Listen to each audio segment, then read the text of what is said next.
Hello ladies and gentlemen, welcome to another Little Nightmares 2 theory video. In today's theory video, we're going to be talking about all three of the current Little Nightmares games that are available, and that is of course the following: Very Little Nightmares, and Little Nightmares 2. So if you haven't already played them all, I suggest you go and do so now. So consider this as your very early spoiler warning. So don't say I didn't warn you. And it's really important that you have, because in today's video, we are specifically going to be talking about a subject that I have not seen anyone really touch upon. And this theory could be just the starting point. Now, of course, you've read the title, so you can already assume what the video is going to be about. But I know I've spoken about where the Maw could have been in the past, and as I'm writing this script, according to YouTube, it's been it's been 2 years.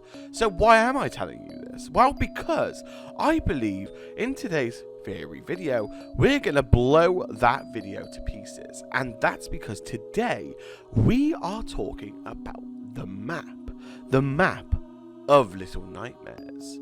If you're not familiar with this map, then let me briefly fill you in. If you go and play through the school chapter again, you'll remember you'll come to a room that seems to be used as the kids' hideout or like a hangout room. And in this room, we see a large chessboard on the floor with pieces around it. Now, the map you will find naturally as you progress in the level and figure out where the missing pieces are to the chessboard. But if you take a second look before jumping onto the map and study it, you can see that behind the scribbles is a full, detailed map. Now, let's get into a theory, because I want to first start talking about what the map actually is. And because from a distance, we would be quick to assume that it's just a map. But in fact, if you look in the game's files, the object isn't actually tagged map. And this is important because the name they've given us is Atlas. Now, why does this matter if the name is different?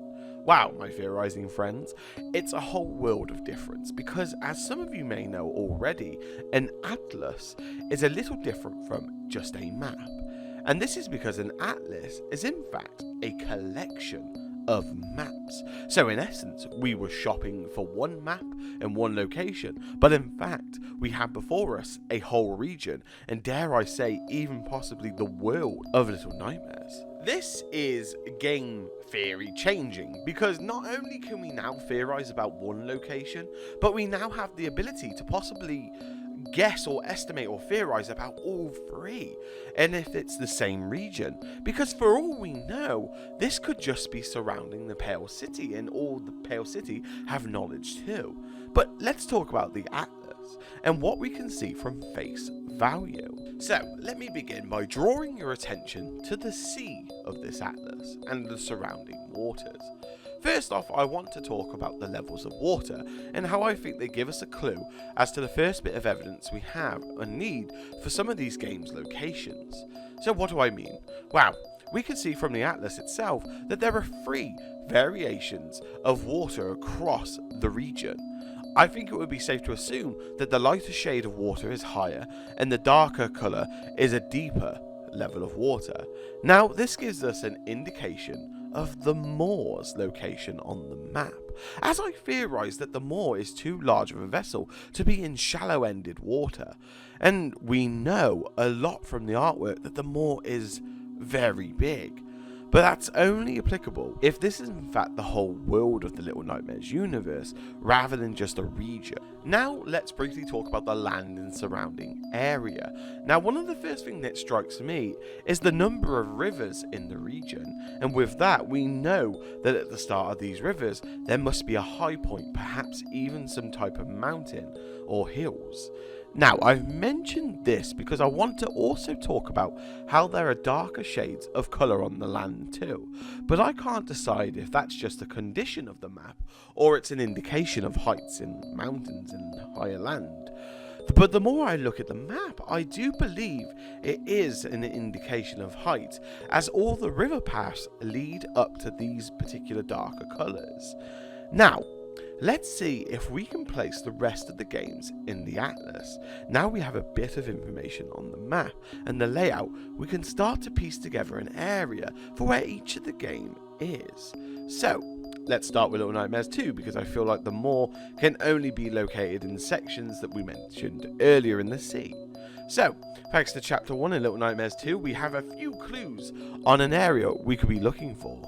So we know that the terrain and height of the land that 6M Mono are on has a variation, and not to mention it needs to have some type of small river because of the body of water that surrounds the hunter's cabin. And not to mention, this has to be relatively close to the coast in the sea. And we also know that it has to be the same on the opposite side of the sea, because of the path we see 6M Mono take on the door. There also could be another clue that we could be on the lookout for when searching, and that's cracks on the map with no direct connection to the sea, because the world of Pale City has lots and lots of cracks in the floor, as we know that some of these cracks are large enough that they split the city in some scenarios. So judging by the size of them alone, we should be able to see them on the map. Now we have a small hiccup here because we don't fully know the size of the island or the wilderness chapter, because of course beginning Little Nightmares 2 we start with Mono just coming out of a TV, and he's not allowed to venture far left. He can only move right and forward in the story, so we will have to work with what we have.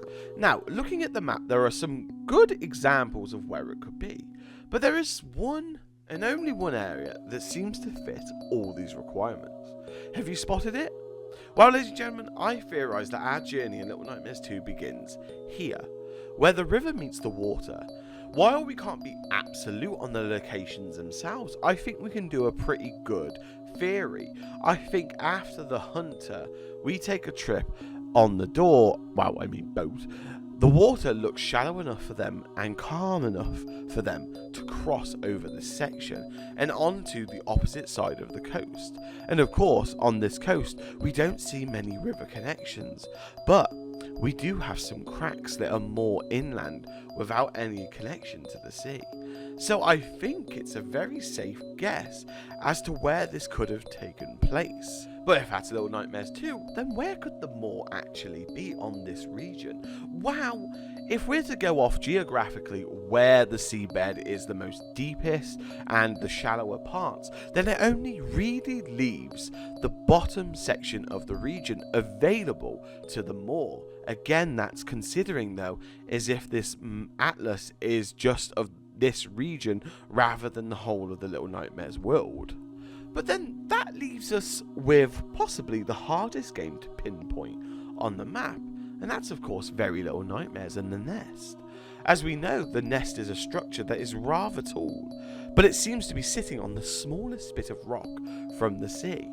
And we know at the end of Very Little Nightmares that the only thing that really surrounds it is the sea. And from the image of the nest given to us by Bandai Namco, this reiterates our point even more. There's nothing around the nest. So, as you can imagine, this poses a little bit of a problem for us when identifying where the nest could actually be. I mean, if the nest is in this region, then it's going to be a very small part of land in the water. And as you can see, of course, from the atlas, most land is accounted for.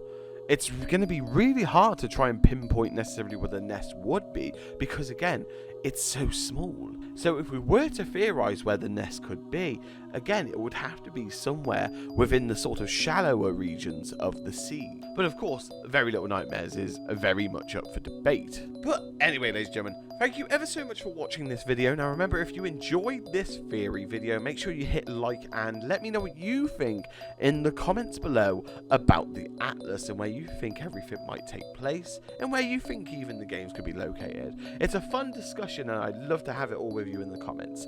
And with that being said, if you're enjoying the Little Nightmares 2 content, make sure you hit subscribe, as it really helps the channel and really helps pull it out in front of more Little Nightmares fans. And of course, I just want to thank you all for watching this video and supporting the channel throughout all the years now. With that being said though, I wish you the best morning, day or night wherever you are in the world. Stay safe and I'll see you all in the next Little Nightmares theory video.